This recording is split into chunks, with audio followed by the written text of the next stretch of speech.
chers téléspectateurs de Télé École, la première chaîne de télévision éducative en Afrique au Sénégal. Vous nous suivez dans votre émission Télésensibilisation, l'émission qui parle des sujets et des problématiques qui gangrènent notre société. Aujourd'hui, nous parlons d'une problématique cruciale, l'éducation à l'épreuve des médias. Nous vivons dans une ère aujourd'hui où l'information fuse de façon très fulgurante. Aujourd'hui, où les médias, qu'ils soient traditionnels ou numériques, exercent une influence considérable sur nos enfants et sur leur éducation.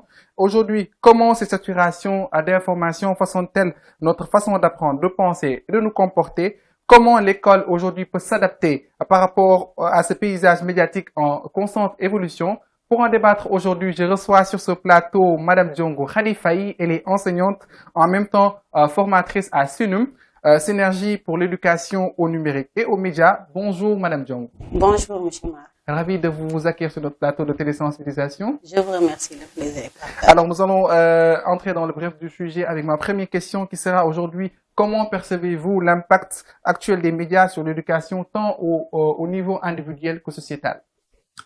Merci beaucoup, M. Mar, de m'avoir invité sur ce plateau et de me permettre de discuter avec vous d'un sujet qui nous tient vraiment à cœur, à savoir donc l'éducation au numérique, l'éducation donc à l'Internet d'une manière générale.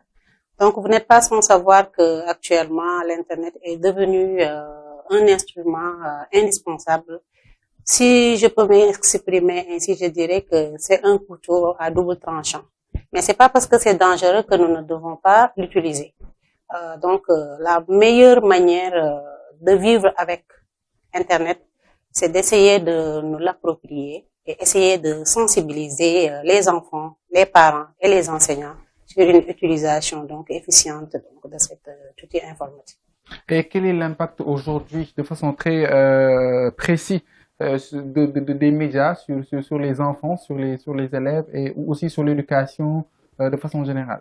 L'impact n'est plus à démontrer dans la mesure où, même chez nous, quand on a un enfant qui fête son anniversaire, la première chose à quoi nous pensons à lui offrir, c'est un smartphone ou bien une tablette. Donc, on peut dire que l'impact, elle est positive et elle est vraiment grande.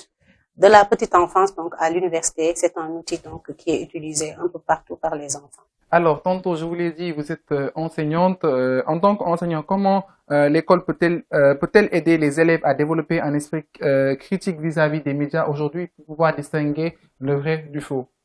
Donc, merci beaucoup, M. Mar, pour cette question qui est pertinente. L'école a toujours été là pour permettre aux enfants d'avoir un esprit critique. Mais là, il s'agit de faire donc un saut entre le réel et le virtuel. Pour cela, donc, il nous faut éduquer les enfants à bien se comporter en ligne, faire en sorte qu'ils soient des e-citoyens. Donc, à travers la sensibilisation, donc, nous allons parvenir à faire en sorte que ces enfants puissent identifier le vrai du faux, identifier donc ce qui est utile pour leur enseignement-apprentissage et ce qui ne l'est point. Donc, je pense que la sensibilisation demeure donc le seul moyen pour aider ces enfants à mieux faire la différence entre ce qui est vrai et ce qui est faux. Justement, vous l'avez dit, Madame Jong, l'école, son objectif premier, c'est vraiment de cultiver l'esprit critique chez les élèves. Alors, ma question aujourd'hui tournera autour de ces outils-là pédagogiques et des stratégies d'enseignement qu'il faut promouvoir pour vraiment que l'éducation puisse s'associer aux médias. Merci beaucoup, M. Mar. Donc, là, vous me trouvez dans mon monde, dans la mesure où nous, à SENUM, nous avons un peu anticipé cela. Vous n'êtes pas sans savoir que depuis l'avènement de la COVID, nous avons eu à travailler sur les classes virtuelles. Et dans ces classes virtuelles, donc, nous avions eu la chance de faire participer nos candidats. Et tous les candidats qui avaient la chance de participer à ces cours ont réussi aux examens à 100%. Raison pour laquelle, donc, nous pouvons dire, sans risque de nous tromper, que les outils collaboratifs de Google, que les enseignements en ligne, à savoir, comme le fait Téléécole, comme le fait donc le projet du ministère, à savoir Promé, SENPROF, donc sont des plateformes éducatives qui permettent vraiment aux enfants d'apprendre en ligne et de permettre en même temps aussi aux parents de savoir ce qui se passe réellement. Ok. Est-ce que pensez-vous que les enfants ont-ils vraiment accès à ces outils-là, ou aujourd'hui on parle dans des zones où l'accès à Internet fait défaut ou l'accès au réseau normal fait défaut? Donc je dirais que c'est ça le problème majeur dans la mesure où la fracture numérique est là. C'est un problème récurrent que nous rencontrons. Et nous lançons donc un appel aux autorités qui sont là pour faire en sorte que tout le monde puisse bénéficier donc de ces outils en ligne là et de ces enseignements qui demandent vraiment avoir accès à Internet. Justement, le rôle de ces parents-là dans l'implication des jeunes pour tirer profit des médias. Merci beaucoup, Michel Mar. Donc, le rôle du parent, que ce soit au niveau de la vie virtuelle comme au niveau de la vie réelle, est toujours là. Et donc, le parent a un rôle de contrôle, un rôle d'accompagnement et un rôle de surveillance sur tout ce que fait son enfant, que ce soit en virtuel ou bien que ce soit donc en réel. Ici, le rôle du parent, donc, c'est d'essayer de voir dans quel site son enfant se trouve, qu'est-ce qui intéresse son enfant. Par exemple, il peut installer l'autorisation parentale, ça lui permettra de savoir ce que son enfant est en train de faire. Aussi, il peut aussi essayer de voir qu'est-ce qui intéresse son enfant. Et de facto, s'il est sensibilisé par rapport aux dangers de l'Internet, il pourra en même temps essayer de partager avec ses enfants. Exactement. Et selon vous, aujourd'hui, comment cette saturation d'informations façonne-t-elle l'impact sur l'enfant? Je l'ai dit, vous êtes enseignant. Aujourd'hui, en utilisant ces différents outils-là, collaboratifs, en comparaison avec ce qui était là, quel est l'impact que ça a fait de façon concrète aux enfants? Donc, ça nous facilite le travail en tant qu'enseignant, ça nous permet de gagner du temps. Là, par exemple, avant l'avènement de ces outils-là, l'enseignant était là, il avait donc l'obligation de tout faire. Mais là, il n'est qu'un guide. Il accompagne ses élèves, il leur donne des consignes, par exemple, qu'ils vont exécuter une fois à la maison. Donc, le travail devient beaucoup plus facile pour les élèves, pour les enseignants et pour les parents. Et aujourd'hui, selon vous, comment on peut intégrer efficacement l'éducation aux médias dans les programmes scolaires déjà mis en place? Toujours, on parle d'un système éducatif archaïque. Aujourd'hui, avec l'avènement du nouveau ministère de l'Éducation nationale qui parle d'associer l'éducation à l'intelligence artificielle, qu'est-ce que vous en pensez?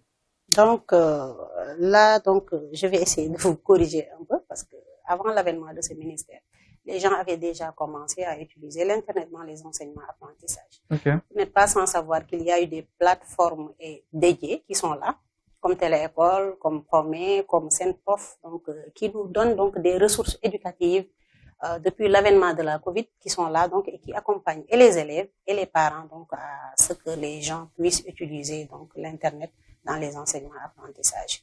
Donc là, c'est devenu peut-être un peu plus formel. Et le message est là. Il y a des gens qui étaient un peu réticents à ça, mais bon, par contre, il y a d'autres qui l'ont toujours utilisé, comme nous à Sénum, donc on a eu la chance à travailler avec ça.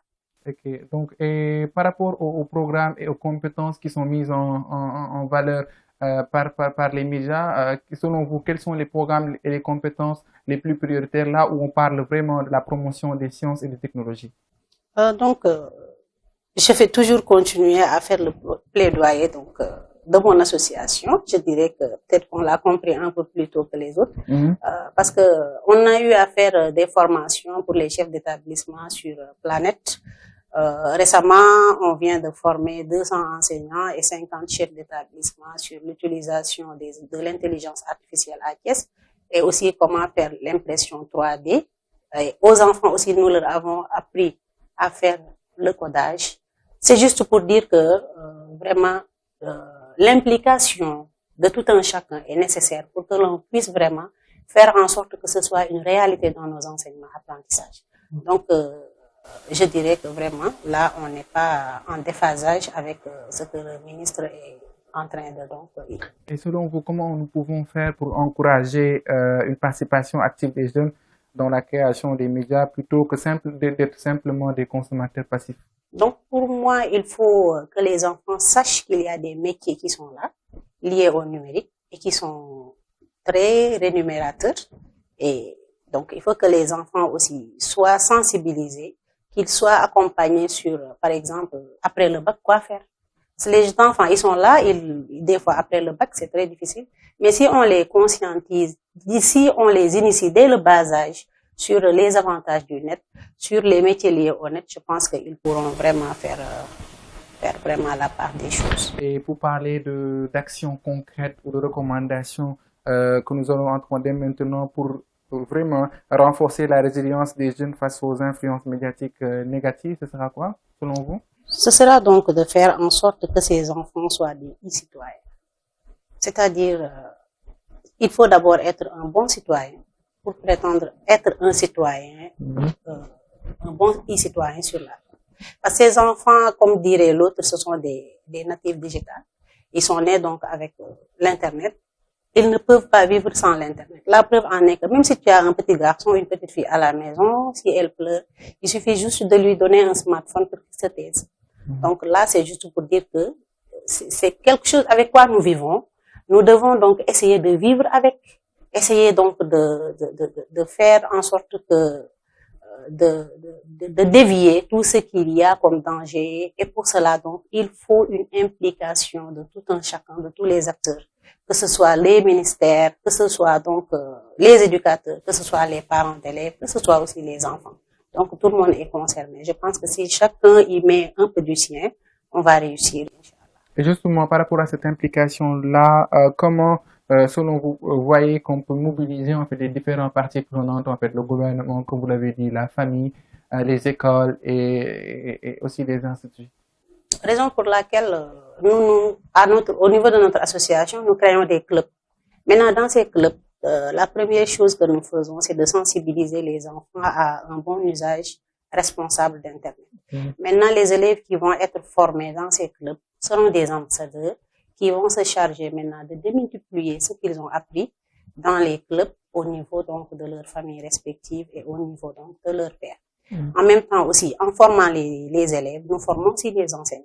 Donc, faire ce link-là nous permet d'accéder à une cible beaucoup plus élargie et ça nous permet aussi de gagner beaucoup. Là, partout où nous passons, donc, nous nous rendons compte que nous laissons un impact positif et vraiment, ça nous permet donc d'avancer et de croire que tout le monde, à un moment donné, donc, va être sensibilisé et saura l'importance de l'Internet et pourra faire la part des choses entre le bien et le mal. Exactement. Et quelles sont les perspectives et les recommandations que vous faites par rapport aux thématiques données? Les perspectives, c'est d'inviter tous les enseignants parce qu'il y a des gens qui sont un peu réticents et c'est très normal, nous les comprenons. Par exemple, ceux qui ont fait plus d'une vingtaine d'années, vouloir leur dire qu'il y a une autre façon de faire, nous les comprenons, mais juste pour leur dire que puisque nous sommes là et nous sommes à l'ère donc de la mondialisation, comme dirait l'autre Senghor, nous sommes donc au rendez-vous du donner et du recevoir. Nous sommes là et nous leur tendons la main. Au gouvernement aussi, nous lançons un appel pour qu'ils puissent nous accompagner et accompagner aussi toutes les associations qui œuvrent pour que le numérique soit vraiment bien perçu et bien utilisé par tout un chacun. Merci beaucoup, Madame Diong, d'avoir accepté notre invitation. Votre dernier mot? Mon dernier mot, c'est de remercier aussi mon association, la présidente et tous les membres de l'association pour le travail qu'on est en train d'abattre. Récemment, on vient de clôturer avec la journée de la lecture où on a eu donc à faire participer plus d'une dizaine d'écoles. Cela donc a comme objectif de renouer la lecture. Parce que nous avons vu que les enfants n'ont plus l'habitude de lire. Maintenant, pour les réconcilier avec la lecture, à travers ce projet Lire pour réussir, nous avons créé un concours de lecture et ça nous a permis maintenant de faire en sorte que les élèves puissent reprendre le goût à la lecture dans les liseuses, à travers des liseuses qui sont donc des bibliothèques virtuelles. Juste pour dire que il suffit donc d'allier le réel et le virtuel et c'est ça qui fait donc l'esprit de ces noms. Donc, je vous remercie. Ok, merci beaucoup, Madame Diongo Khalifa. Et je rappelle qu'elle est enseignante, en même temps formatrice au CNM, Synergie pour l'éducation au numérique et aux médias. Aujourd'hui, on était en train de parler sur la problématique de l'éducation et médias. On a discuté sur l'impact, on a parlé des recommandations, des solutions et des perspectives. Alors, ceci met fin à notre émission Télésensibilisation. Nous vous donnons rendez-vous très prochainement pour une autre émission. D'ici là, portez-vous bien. Au revoir.